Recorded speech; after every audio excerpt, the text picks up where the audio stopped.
வியட்நாமில் வந்து அந்த படகு விபத்தில் கிட்டத்தட்ட 15 பேர் இறந்திருக்கிறாங்க. 10 பேர் தமிழகத்தை சார்ந்தவங்க. அதில் 3 பேர் நம்மளுடைய திருச்சியை சார்ந்தவர்கள். பாலாஜி, அழகுராஜ், ஷேக் அப்துல்லா என்ற 3 பேர் திருச்சியை சேர்ந்தவர்கள். அவங்களும் இந்த படகு விபத்தில் இறந்திருக்கிறாங்க. வெளியுறவுத்துறை அமைச்சகத்துக்கு உடனே தகவல் சொல்லி இந்த இறந்தவங்களுடைய உடல்களை அவங்களுடைய ஊருக்கு கொண்டு வரதா இருக்கட்டும், அங்கே சிகிச்சையில் இருக்கவங்களுக்கு உரிய அந்த சிகிச்சையை கொடுத்து அவங்க பத்திரமத்தி அவங்கள இங்கே மறுபடியும் அவங்க தமிழ்நாட்டுக்கு கொண்டு வருங்கிற அந்த கோரிக்கையை வச்சிருந்த நாடு.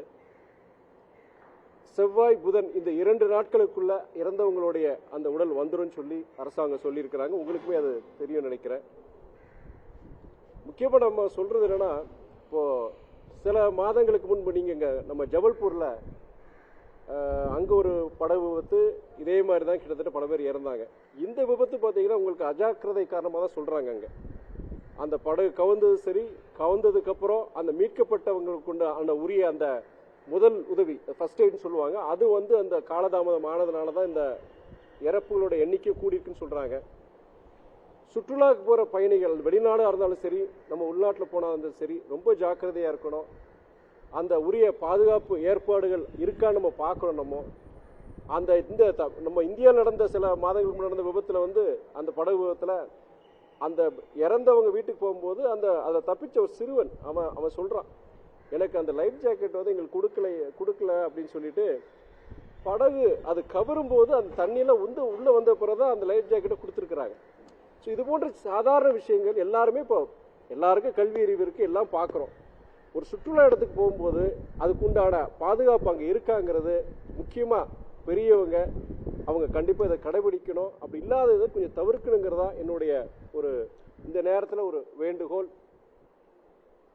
மற்றபடி இப்போ இன்னைக்கு அந்த இறந்தவங்களுடைய இல்லங்களுக்கு நான் போகிறேன். நான் இந்த நேரத்தில் அவங்களுக்கு உரிய ஆறுதலும் சரி, அவங்களுக்கு அந்த உடல்களை பொறுத்த வரைக்கும் இந்த காலதாமதம் இல்லாமல் நாளைக்கு அல்லது நாளானைக்கு வந்துடும் சொல்லியிருக்கிறாங்க. அதுக்கு நான் கூட பக்கபலமாக இருந்து அந்த குடும்பங்கள் ஆறுதலாக இருக்குன்னு நினைக்கிறேன். நான் கேள்விகளுக்கு முதல்வர் விமர்சனம் பண்ணியிருக்காரு. தாவேகா வந்து அதிமுக எம்எல்ஏக்களை களவாடுதுன்னு சொல்லி எடப்பாடியார் சொல்றாரு. இதுல எது உண்மை, மக்கள் என்ன புரிஞ்சுக்கணும்? நீங்க தாவேகா சகோதரர் விஜயோடைய அரசு அவங்க களவாடுறதுக்குன்னு அவசியம் கிடையாது. ஓட்டுகளை களவாடினாங்களா நான் கேட்குற முதல் கேள்வி. உங்களுக்கே தெரியும், பத்திரிகையாளர் ஊடகவியலாளர் தெரியும், ஒவ்வொரு சட்டமன்ற தொகுதிக்கும் கிட்டத்தட்ட குறைஞ்சபட்சம் 20 கோடி, சில முன்னாள் அமைச்சர்கள் தொகுதியில் 80-100 கோடி. நான் பேரெல்லாம் சொல்ல விரும்பல, எல்லாருக்கும் தெரியும். அப்படி நீங்க கூட்டணி கட்சிகள் நாங்கள் மதிமுக உட்பட நாங்கள் எல்லா இடங்களையும் பொறுத்த வரைக்கும் குறைஞ்சபட்சம் 20 கோடி போட்டீங்க. 234 போட்டீங்கன்னா எவ்வளோ, எத்தனாயிரம் கோடிகள். அதை பயன்படுத்தி அவங்களால வெற்றி பெற முடியல. வாக்குகளுக்கு ரூபா கொடுத்தியும் அதை பெற முடியல, தோத்தாங்க. அதுக்கப்புறம் சட்டமன்ற உறுப்பினர்களை விலைக்கு வாங்குற முயற்சியில் ஈடுபட்டாங்க. அது மாத்திரம் இல்லாமல் யாருமே ஒரு நம்ப முடியாத ஒரு சூழ்நிலை நம்ம பார்த்தோம். என்ன, திமுகவும் அதிமுக சேர்ந்து ஒரு ஆட்சி அமைக்கிறதுக்கு முயற்சி, அதில் பாஜகவும் சேர்ந்து இருந்தது. இப்படிப்பட்ட ஒரு முயற்சி பார்க்கும்போது அது திமுக தோழரும் ஏற்றுக்கல, அதிமுக தோழரும் ஏற்றுக்கல. அதிமுக இன்னைக்கு பல சட்டமன்ற உறுப்பினர்கள் ராஜினாமா பண்றதுக்கு முக்கிய காரணம், முதல் காரணம் திமுகவோட ஒரு ரகசிய கூட்டணி. அதை வந்து அவங்களால ஏற்றுக்க முடியல. அதிமுக தலைவர் அண்ணன் எடப்பாடி எடுத்த முடிவை வந்து எந்த ஒரு உண்மையான ஒரு அண்ணா திராவிட முன்னேற்ற கழக தொண்டரும் சரி, நிர்வாகியும் அதை ஏற்றுக்க முடியல அவங்களால. அதன் அடிப்படையில் தான் இன்னைக்கு நீங்க பல அதிமுகவுடைய சட்டமன்ற உறுப்பினர்கள் ராஜினாமா பண்ணியிருக்காங்க. அது மாத்திரம் இல்லாம பல அதிமுக முன்னாள் அமைச்சர்கள், ஆளுமைகள் இன்னைக்கு பல பேர் சாரசாரையாக இன்னைக்கு தாவேக்காக்கு போறது முக்கியமான காரணம் எம்ஜிஆரோட விசுவாசிங்க. நாங்க ஒரு காலமும் நாங்கள் திமுகவுடன் நாங்கள் கூட்டணி எப்படி நாங்கள் சேர முடியுங்கிற அந்த கணக்கின் அடிப்படையில், ஒரு சித்தாந்தத்தின் அடிப்படையில் அவங்க தாவேக்கால போய் சேர்றாங்க. இது ஒரு பக்கம். நீங்க எதுக்கு தாவேக்கா வந்து எந்த ஒரு, அதாவது அவங்க ஜெயிச்ச 108 உட்பட 108 இடத்துல ஜெயிச்சிருக்கிறாங்க. சாமானியர்கள், ஆட்டோ ஓட்டுறவங்க, தண்ணி கேன் போடுறவங்க, பல பேர், பல எளியவர்கள் 1967 இந்த மாற்றம் நடந்தது. அப்படிப்பட்ட பல பேர் இன்னைக்கு ஜெயிச்சிருக்காங்க. ஓட்டுக்கெல்லாம் காசு கொடு, காசு இல்லை அவங்ககிட்ட. அவங்க எதுக்காண்டி இன்னைக்கு காசு கொடுத்து எம்எல்ஏக்கள் இது பண்ணணும்? சரி, எங்களுடைய சட்டமன்ற உறுப்பினர், மதிமுக சட்டமன்ற உறுப்பினர்கள் 2 பேர், அவங்க இன்னைக்கு எங்க சின்னத்தில் நாங்கள் போட்டி போட்டிருந்தோம்னா கட்சி தவள் அந்த சட்டத்தின்படி ஒன்று அவங்க மேல சட்டப்படி நடவடிக்கை எடுத்திருக்கலாம், இல்ல அதற்கு பயந்துகிட்டு அவங்க போகாமல் இருந்திருப்பாங்க.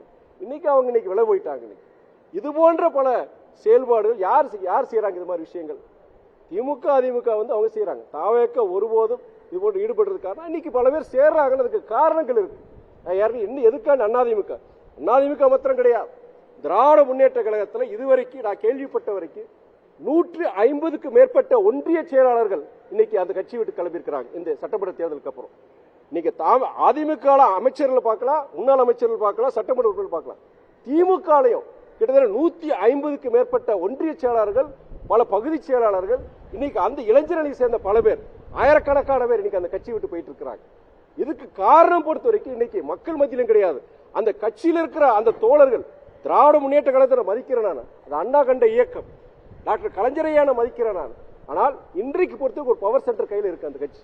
இன்னைக்கு அந்த கட்சி மேலே நம்பிக்கை அந்த இழந்துட்டாங்க. இன்னைக்கு பல பேர் அந்த தோழர்கள் என் வெற்றிக்கு பல பேர் உழைச்சிருக்கிறாங்க. நான் மதிக்கிறேன். இன்னைக்கு திமுக இருக்க பல தோழர்கள் நிர்வாகிகள் நான் மதிக்கிறேன் நான். ஆனா இன்னைக்கு அந்த அதிமுக திமுக தலைமையின் மீது ஒரு நம்பிக்கை இல்லாம ஒரு இது வரப்போயதான் இன்னைக்கு போறாங்க.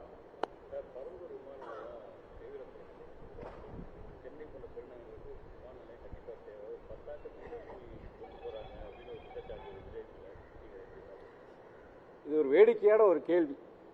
நான் காலேஜ் படிக்கிட்டு இருக்கும்போது என் கூட படித்த பசங்க, ஆந்திராவை சேர்ந்த பசங்க, ஹைதராபாத் இருக்கவங்க அன்னைக்கு சென்னைக்கு வந்துதான் அமெரிக்காவுக்கு ஐரோப்பாவுக்கு ஃபிளைட் ஏறுவாங்க.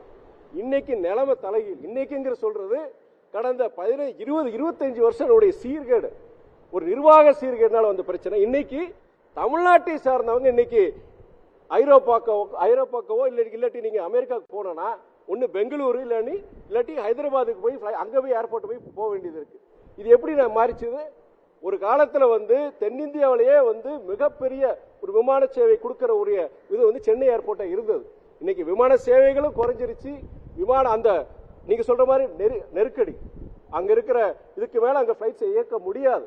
இன்னைக்கு கிட்டத்தட்ட ஒரு 300-400 மடங்கு இந்த 20 வருஷத்துல அங்க விமான போக்குவரத்துடைய இது அதிகரிச்சிச்சு. ஆனா நீங்க சொல்ற மாதிரி அது பத்தாது. நம்முடைய சென்னை ஏர்போர்ட் இருக்கிற ஏர்போர்ட் பத்தாது. அப்போ நீங்க அது புதிய இடம், வேற ஏர்போர்ட் கிட்டத்தட்ட நீங்க ஒரு ஹைதராபாத் மாதிரியோ பெங்களூரு மாதிரியோ ரொம்ப விசாலமான இடத்துல ஊருக்கு வெளியில ஒரு ஏர்போர்ட் எப்போ 10 வருஷத்துக்கு முன்னாடி கொண்டு வந்திருக்கணும். ஏன்னா ஒரு ஏர்போர்ட்டை நீங்க ஒரு இடத்த இது பண்ணி அதுக்கப்புறம் நீங்க மத்திய ஒன்றிய அரசு கிட்ட ஒப்புதல் வாங்கி ஒரு ஏர்போர்ட்டை நீங்க செயல்படுத்தினால குறைஞ்சபட்சம் 5-6 வருஷம் ஆகும் உங்களுக்கு. கடந்த 20 வருஷமா எந்த அதிமுக ஆட்சியிலையும் சரி திமுக ஆட்சியிலும் சரி நீங்க சென்னை அந்த விமான நிலையத்துக்கு ஒரு மாற்றாக ஒரு ஏர்போர்ட் டெவலப் பண்ணக்கூடிய அந்த இது எடுக்கல அவங்க. நீங்க பெங்களூரை பாருங்க, பெங்களூர் ஏர்போர்ட் பாருங்க, இன்னைக்கு ஹைதராபாத் ஏர்போர்ட் பாருங்க. நம்ம கிட்டத்தட்ட 6வது இடத்துக்கு போறோம். கல்கத்தா விமான நிலையம் இன்னைக்கு நம்மளோட அடுத்த முன்னாடி போயிடுச்சு. நமக்கு ஒரு காலத்துல இந்தியாவிலேயே 3வது இடத்துல இருந்தோம். நம்ம இன்னைக்கு கிட்டத்தட்ட 5-6வது இடத்துக்கு போயிட்டோம். அதுக்கு காரணம் முந்தைய ஆட்சிகள். நீங்க கவனக்குறைவு நான் சொல்லுவேனே தவிர இன்னைக்கு தாவேக்க அரசு சகோதரர் விஜய்க்கு நான் சொல்றேன்டா, நீங்க பரந்தூர் விமான நிலையத்தை நீங்க கைவிட்டிருக்கீங்க. அது உண்மையான காரணங்கள் இருக்கு. நிறைய விவசாய நிலங்கள் இருக்கு, நீர்நிலைகள் இருக்கு. நீங்க சுற்றுச்சூழல் காரணமாக சில நல்ல காரணங்களுக்காண்டி அதை தவிர்த்திருக்கீங்க. ஆனால் இன்னைக்கு பொறுத்த வரைக்கும் நீங்க சொல்ற மாதிரி தமிழ்நாட்டு வளர்ச்சிக்காக விமான போக்குவரத்து ஒரு இந்த சென்னை விமான நிலையத்துக்கு ஒரு மாற்றாக இன்னொரு இடம் கண்டிப்பாக அவசியம். அது விவசாயத்திற்கும் சுற்றுச்சூழலுக்கும் ஆபத்தில்லாத பாதிப்புகள் உருவாக்காத ஒரு இடத்தை அடையாளம் கண்டு அதுக்குள்ள பணிகள் இந்த அரசாங்கம் சீக்கிரம் பண்ணணும் என்னுடைய கோரிக்கை. ரேடார் நீங்க சொல்ற அந்த இது டவர் பொறுத்த வரைக்கும் ஃபர்ஸ்ட் அதுல ஹைட் ஒரு ப்ராப்ளம் இருந்ததுங்க. அதை இது பண்ணி சரி செஞ்சு இப்போ ஹைட் இன்க்ரீஸ் பண்ணிட்டாங்க. மற்றபடி அதை காலதாமதம் இருக்காதுங்க, சீக்கிரம் அதை கொண்டு வந்துருவாங்க.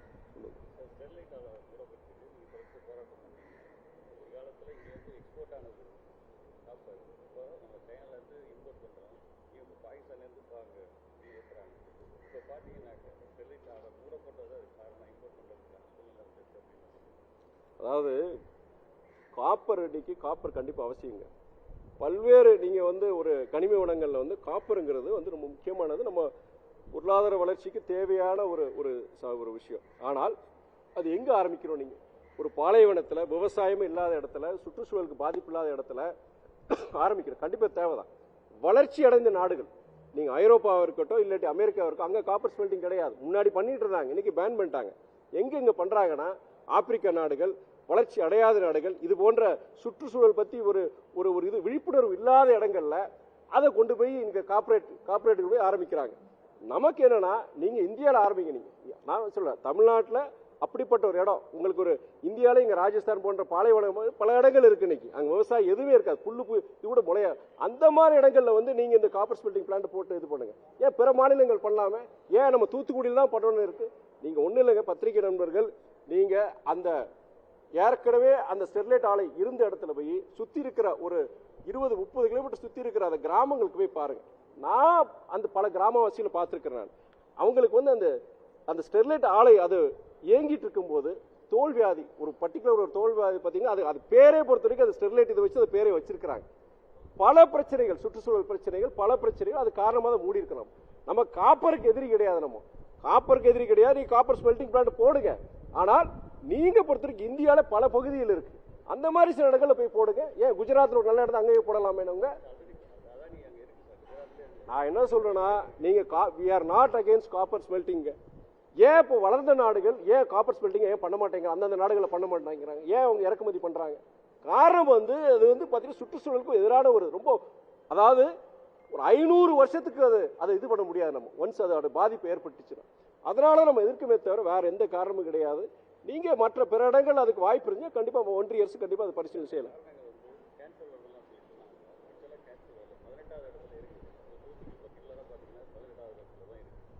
அதாவது நீங்க கேன்சர் மாத்திரம் கிடையாதுங்க, கேன்சர் மாத்திரம் கிடையாது. நான் ஏற்கனவே சொல்ற மாதிரி தோல்வியாதிகள், சுவாச, அதாவது நீங்க நுரையீரல் பிரச்சனைகள், பல பிரச்சனைகள் இருக்கு. நீங்க அது இல்லாம நீங்க மாசுக்கு அதாவது நீங்க மண்ணும் சரி, அந்த இருக்கிற தண்ணீர், அங்க அந்த நிலத்தடி தண்ணீரும் சரி, பல பாதிப்புகள். அது நீங்க ஏற்கனவே உயர்நீதிமன்றத்தில், உச்ச நீதிமன்றத்தில் எல்லா டேட்டாவோட நாங்க ப்ரூவ் பண்ணதுதான். இதெல்லாமே பாதிப்பு இருக்குதான். சரி, ஏங்க நீங்க நான் ஒண்ணு கேட்கறேன், குஜராத்தில் அதை போட சொல்லி எதுக்கு முதல்ல அதை இது பண்ணாங்க? அதுக்கப்புறம் மகாராஷ்டிரா போட சொன்னாங்க, லைசன்ஸை வாங்கிட்டாங்க.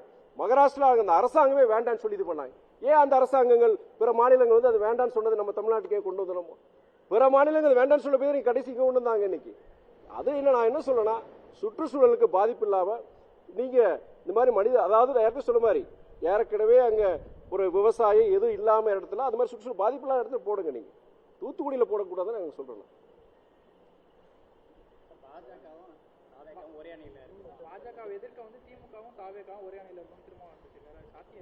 அது நான் இன்னொன்னு சொல்லிடுறேன், நான் அது அதான் அண்ணன் திரும்ப நான் மதிக்கிறேன். நான் இந்த விஷயத்தை பொறுத்த வரைக்கும் அது ஏற்புடையது அல்ல நான் சொல்லுவேன். நான் ஏன்னா அரசியல் ரீதியாக தாவேகா சகோதரர் விஜய் வந்து பாஜக வெளிப்படையா சொல்லிட்டார். நிர்வாகக்காரன் நமக்கு மாநில ஒன்றிய, அதாவது ஒரு ஒரு ஒரு ரிலேஷன்ஷிப் இருந்தாதான் நம்ம தமிழ்நாட்டுக்குள்ள நீதி திட்டங்கள் தேவை. ஆனா அரசியல் ரீதியா, சித்தாந்த ரீதியாக தாவேகா எதிர்க்கும் நம்முடைய முதலமைச்சர் தெளிவா சொல்லியிருக்கிறார். அதே ரீதியை பொறுத்த வரைக்கும் நீங்க இந்த சட்டமன்ற தேர்தல் முடிஞ்சதுக்கு அப்புறம் அதிமுக கூட்டணி, பாஜக அதிமுக கூட்டணி கூட ஒரு பேச்சுவார்த்தை நடத்தினது யார் நடத்தினாங்க? திமுக நடத்தினாங்க. அப்படிப்பட்டவங்க எப்படி அவங்க பாஜக எதிர்க்க முடியும்? நான் கேட்கிற கேள்வி அதுதான். அது வந்து இன்னைக்கு உங்களுக்கு பத்திரிகை உங்களுக்கு தெரியும், இன்னைக்கு மறுக்கிறாங்க. நீங்க IUML தலைவர், முஸ்லீம் லீக் தலைவர் மாமா அவரா இருக்கட்டும், நீங்க கம்யூனிஸ்ட் பொது உடைமை இயக்கத்தை சார்ந்த தோழர்களா இருக்கட்டும், இன்னைக்கு பத்திரிகையில் மூத்த பத்திரிகை எல்லாருக்கும் என்ன நடந்ததுன்னு தெரியும். நீங்க அதிமுக பாஜக கூட்டணியோட பேசி ஒரு ஆட்சியை கொண்டு வர முயற்சி பண்ணாங்க. அவங்க எப்படி பாஜக எதிர்க்க முடியும்? அந்த கூட்டணி எப்படி தாவேகாவும் திமுகவும் எப்படி இருக்க முடியும்? ஒருபோதும் நடக்காது, சாத்தியப்படாது. இல்ல நீங்க கூட்டணி சொல்றீங்க இல்லையா, அதாவது பாஜக எதிர்க்கிறதுக்காண்டி தேசிய அளவில் தாவேகாவும் திமுகவும் ஒரே அணியில் இருக்கலாம்னு சொல்றீங்களா? அது வந்து சாத்தியப்படாதுன்னு சொல்றேன். அதாவது தேர்தலுக்கு அப்புறம் என்ன நடந்தது அதை வச்சு நீங்க செய்தியை போடுங்க.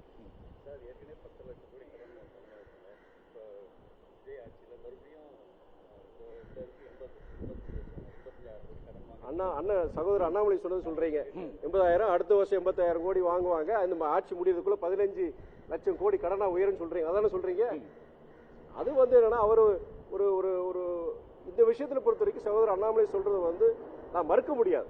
ஏன்னா வந்து ஒரு கடுமையான ஒரு கடன் இருக்கு, கடன் சுமை. அதே நேரத்தில் நீங்க மாநிலத்துக்கு பொறுத்த வரைக்கும் இன்னைக்கு நிதி தேவைப்படுது, அதுக்கு கடன் வாங்கக்கூடிய ஒரு சூழ்நிலை ஏற்படலாம். அதான் அதே நேரத்தில் கடன் மாத்திரம் கிடையாது, சிறப்பான ஒரு நிதி மேலாண்மை மூலியமா நீங்க பல கனிம வளத்தை பொறுத்த வரைக்கும் நீங்க ஏகப்பட்ட தப்பு நடந்திருக்குன்னு சொல்றாங்க. அதுல வர வேண்டிய கிடைக்கக்கூடிய நிதி தமிழக அரசுக்கு கிடைக்கும் பொழுது சிறப்பான நிதி மேலாண்மை மூலியமா இந்த கடனையும் இவ்வளவு தூரம் வாங்க வேண்டிய அவசியம் கிடையாது. அதுல அதை வச்சு அவங்க இது பண்ண, ஆனா கடனை வாங்கக்கூடிய சூழ்நிலை வரலாம். அது 15 லட்சம் வர கடனை ஆகக்கூடாதுங்கிற என்னுடைய விருப்பம். தமிழ்நாட்டில் காவல்துறையை தவிர மற்ற இதெல்லாம் லஞ்சம் உங்களுக்கு குறைஞ்சிருக்குன்னு சொல்றாங்க, அது 100% உண்மை. அதாவது பார்ட்டி ஃபண்டு, இந்த ஃபேமிலிக்கு ஃபண்டு, அந்த ஃபேமிலிக்கு ஃபண்டு, அது வந்து இன்னைக்கு கிடையாது. அதாவது பியூரோக்ராட்ஸ் மத்தியில் அது சில இடங்கள் நடக்கதான் செய்யுது. நம்ம 100% போலன்னு சொல்லலாம், அது நடக்கலன்னு சொல்ல முடியாது. ஆனா அரசியல் ரீதியாக முன்னாடி பொறுத்த வரைக்கும் அந்த மாதிரி ஒரு தவறுகள் நடக்கல. ஒரு நல்ல திசையை நோக்கி நம்ம பயணிச்சுட்டு இருக்கோம். லஞ்சமில்லாத ஒரு தமிழ்நாடுக்கு உண்டான அந்த திசையை நோக்கி தான் இந்த அரசாங்கம் பயணிச்சுட்டு இருக்கிறது. அதை நான் 100% சொல்ல முடியும். அவருடைய ஆசை. அவர் என்ன சொல்லியிருக்கிறாருன்னா, இன்னைக்கு அவர் இந்த அமைப்பு பொறுத்த வரைக்கும் ஒரு சீர்திருத்த சமுதாய சீர்திருத்த அமைப்பா அவருடைய வீதி லீடர்ஸ் ஒரு அமைப்பு ஆரம்பிச்சிருக்காரு. வாழ்த்துக்கள், தப்பு கிடையாது. அவருடைய முதல் மாநாடு போதையில்லா தமிழ்நாடுங்கிற ஒரு அந்த பேர்ல ஒரு மாநாடு நடத்திருக்கிறாரு. வாழ்த்துக்கள், நல்ல விஷயத்த அவர் சொல்லியிருக்கிறார். அதே நேரத்தில் பெண்கள் அடுத்து பொறுத்தவரை பெண்கள் பாதுகாப்பு, அதே நேரத்தில் வந்து உங்களுக்கு சுற்றுச்சூழல் சம்பந்தமான ஒரு விழிப்புணர்ச்சி, இதெல்லாம் நல்ல விஷயங்கள். பிற அரசியல் இயக்கங்கள் செய்யாத சொல்லாத அவர் சொல்லியிருக்கிறார். நான் நல்ல விஷயங்களை பார்க்கிறேன். நான் யாரு நல்ல விஷயங்கள் செஞ்சாலும் சொன்னாலும் நல்ல விஷயம் நான் பார்க்கிறேன். நான் சகோதரர் அண்ணாமலைக்கு என்னுடைய வாழ்த்துக்களை சொல்லிக்கிறேன். அதே வேளையில 2031 ஒரு ஆட்சி மாற்றம் ஏற்படும் அவர் சொல்லியிருக்கிறார். அவருடைய ஜனநாயகத்தில் இன்னைக்கு ஒரு அரசியல், அதோட நாளைக்கு பின்னாட்கள் அது ஒரு அரசியல் அமைப்பை நான் மாற்றுவேன்னு சொல்றாரு அவர். நாளைக்கு அரசியல் அமைப்பு மாறும் பொழுது ஒரு தேர்தலில் போட்டியிடலாம், நாங்கள் வெற்றி பெறலாம். தன்னுடைய அமைப்பை கட்சியில வந்து சேர்றவங்களுக்கு சேர நினைக்கிறவங்க ஒரு நம்பிக்கை விட்டுறதுக்காண்டி அவர் சொல்லியிருக்கிறார். அது தவறு கிடையாது. நீங்க நாங்க இன்னைக்கு சகோதரர் விஜயோட இந்த கூட்டணியில் இருக்கிறோம். தமிழ்நாட்டில் ஒரு இல்லாத ஒரு மாற்றத்தை கொண்டு வந்திருக்கிறார். சாதி மத அரசியலுக்கு அப்பாற்பட்டு ஒரு பண அரசியலுக்கு ஒரு முற்றுப்புள்ளி வைத்து, ஐயா மூப்பனார் செய்ய முடியாத, தலைவர் வைகோ செய்ய முடியாத, புரட்சி கலைஞர் காலஞ்சென்று அண்ணா விஜயகாந்த் செய்ய முடியாத இன்னைக்கு சகோதரர் விஜய் செஞ்சிருக்கிறாரு. இந்த மாற்றம் பாதுகாக்கப்பட வேண்டும், இந்த மாற்றம் தொடர வேண்டும்ங்கிற இதுல வந்து நாங்க சகோதரர் விஜயோட நாங்க பயணிக்கிறோம். இது அதனால வந்து நாங்க கூட்டணி நாங்க இன்னைக்கு பொறுத்த வரைக்கும் நாங்க ஒரு நல்ல ஒரு விஷயம் நடந்திருக்கு. நாங்க இந்த கூட்டணி நாங்க தொடரணும். நீங்க விஜயும் சகோதரர் விஜயும் அண்ணாமலை செய்யறதுக்கு அது வந்து நீங்க அவர் சகோதரர் அண்ணாமலை கிட்ட தான் கேட்கணும். நீங்க அப்படி நல்ல எண்ணம் கொண்டவர்கள் சேர்றது தப்பு கிடையாது, தப்பு கிடையாது.